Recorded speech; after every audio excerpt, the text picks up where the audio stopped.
Hello दोस्तों, JEE mains physics 2023 में पूछा गया एक बेहतरीन क्वेश्चन आपके सामने है।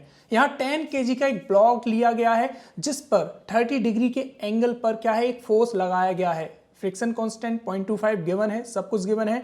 अब आपसे पूछा जा रहा है कि जब ये ब्लॉक बस चलने ही वाला होगा तब सर आप इस फोर्स की हमें क्या बताइए, वैल्यू बताइए। तो आपको 4 ऑप्शन गिवन है हमेशा की तरह, तो आपको बताना है इनमें कौन सा वाला सही है। चलिए जी स्टार्ट करते हैं। तो जैसा कि आप देख पा रहे हैं, सबसे पहले हम क्या करेंगे, इसका FBD डायग्राम बनाएंगे। तो उसके लिए पहले ब्लॉक ले लेते हैं। आपको पता है mg हमेशा की तरह नीचे, और इसके अपोजिट में क्या आएगा सर, आपका नॉर्मल फोर्स। और जैसा कि हम जानते हैं फोर्स कहाँ लग रहा है सर, 30 डिग्री के एंगल पर। तो इसके दो कंपोनेंट बनेंगे, एक तो हॉरिजॉन्टल कंपोनेंट जो कि F cos थीटा, अगर हम थीटा एंगल मानते हैं, और एक क्या बनेगा वर्टिकल कंपोनेंट जो कि है आपका F sin थीटा, जो कि है नॉर्मल की ही डायरेक्शन में। तो सर इस तरीके से, अच्छा फ्रिक्शन तो हम भूल ही गए, तो फ्रिक्शन भी तो लग रहा है सर अपोजिट डायरेक्शन में। जहां फोर्स लग रहा है उसके कहाँ जहां ब्लॉक बस चलने ही वाला होगा उसके अपोजिट डायरेक्शन में क्या लगेगा सर, फ्रिक्शन लगेगा। अब सर अगर मैं यहाँ पर वर्टिकल कंपोनेंट को लेके चल रहा हूं तो आप जरा देखो, नॉर्मल फोर्स ऊपर की ओर है,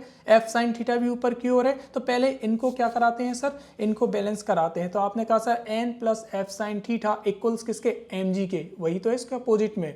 तो आप यहाँ पर देख सकते हैं n इक्वल कितना आ जाएगा, mg minus F sine theta. और क्योंकि हम जानते हैं फ्रिक्शन किसके इक्वल होता है, म्यू एस एन, ठीक है। ये फॉर्मूला आपने पढ़ा होगा काइनेमेटिक्स चैप्टर में। अच्छा जी, अब यहाँ पर n की वैल्यू आप ऑलरेडी जानते हैं क्या है, mg minus F sine theta. तो f इक्वल कितना आ गया, mu S mg minus F sine theta. और क्योंकि हमें पता अगर ब्लॉक को बस चलाना ही चलाना है तो जो इसका हॉरिजॉन्टल कंपोनेंट है वो किसके इक्वल होना चाहिए सर, फोर्स का हॉरिजॉन्टल कंपोनेंट इक्वल होना चाहिए फ्रिक्शन फोर्स के, है ना। तो हमने क्या लिखा, F cos theta equal F।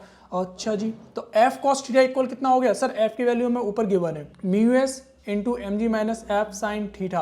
अच्छा जी, म्यू एस के अंदर मल्टीप्लाई कर देते हैं, और जो ये दूसरा वाला कंपोनेंट है ना इसको दूसरी तरफ लेकर आते हैं। तो F cos theta plus mu S F sine theta equal mu S mg, F common ले लिया, और आप देखिए यहाँ पर F इक्वल कितना आ जाएगा, mu S mg over cos theta plus mu S sine theta. अब आपको जो जो वैल्यू गिवन थी वो रख दीजिए। म्यू एस की वैल्यू क्या थी 0.25, m 10, g कितना था 10 था, cos 30 और sin 30 इनकी वैल्यू आपको याद होनी चाहिए, है ना। cos 30 कितना होता है √3/2 और sin 30 कितना होता है 1/2। जब आप ये सारी वैल्यूज यहाँ पुट करेंगे तो आपका आंसर आएगा 25.2 न्यूटन। इसका मतलब हमारा सेकंड ऑप्शन बिल्कुल सही था। और जेईई मेंस 2023 में ये 4 नंबर में पूछा गया था, इतना सरल सा क्वेश्चन। तो आई होप आपको पूरी तरह से समझ में आ गया होगा। ओके सायोनारा, चलते हैं, मिलते हैं आपसे नेक्स्ट वीडियो में एक नए सवाल के साथ।